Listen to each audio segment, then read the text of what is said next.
என்னைய மாதிரி சராசரி மக்கள், நான் ஒரு சராசரியான ஆள்.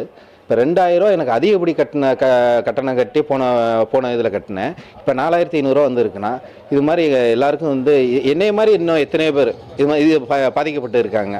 நான் வெளிப்படையாக சொல்லிடுறேன். ஆனால் இது சொல்ல முடியாமல் நிறைய பேர் தடுமாறிக்கிட்டு இருக்காங்க. இது இப்போ இந்த பிரச்சனைக்கு என்ன தீர்வு?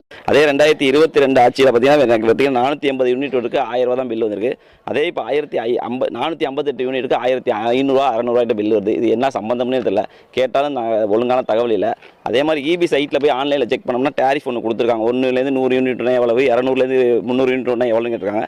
அந்த டேரிஃபையும் இதையும் வச்சு பார்த்தாலுமே எனக்கு அமௌண்ட் டேலி ஆக மாட்டேங்குது. ஒன்று கூட போது 1800 1900 வருது, இல்லை 1100 900 வருது. இது என்ன டேரிஃபில் அவங்க கால்குலேட் பண்ணியிருக்காங்கன்னு இது வரைக்குமே எனக்கு தெரியும். ஓடி இருக்க யூனிட்டை கனெக்ட் பண்ணி பில்லு போட்டிருந்தாலுமே எனக்கு 535 ரூபா தான் பில்லு வந்திருக்கணும். ஆனால் 660 ரூபாய்க்கு மேலே பில்லு வந்திருக்கு. இது என்ன கணக்குன்னு தெரியலை. அட்டை கூட இருக்குது. எதை கணக்கு பண்ணி இந்த அளவுக்கு பில்லு கூட போடுறாங்கன்னு தெரியல. என் வீட்டில் மட்டும் இல்லை, இங்கே பல வீடுகளையும் நான் செக் பண்ணிட்டேன். ரிலேட்டிவ்ஸ் வீட்லேயும் செக் பண்ணதுலேயும் அவங்களுக்கு இதே மாதிரி தான். ஒவ்வொரு வீட்லேயும் 150 ரூபா 200 ரூபா, ஒரு சில வீட்டில் 300 ரூபா 400 ரூபா வரைக்கும் கூட போட்டிருக்காங்க.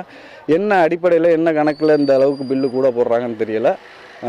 மக்களுக்கு மின்சாரத்துறையும் தமிழக அரசும் இதுக்கான தெளிவான விளக்கத்தை கொடுக்கணும். நாங்கள் ஆட்சிக்கு கையெழுத்தே நம்மள்ட்ட என்னன்னு சொன்னாங்க, 200 யூனிட் ஃப்ரீன்னு தான் சொன்னாங்க. இப்போ கேட்குறதுக்கு இல்லை அடுத்துன்னு சொல்கிறாங்க. இது மக்களை ஏமாத்துற மாதிரி தான் இருக்குது.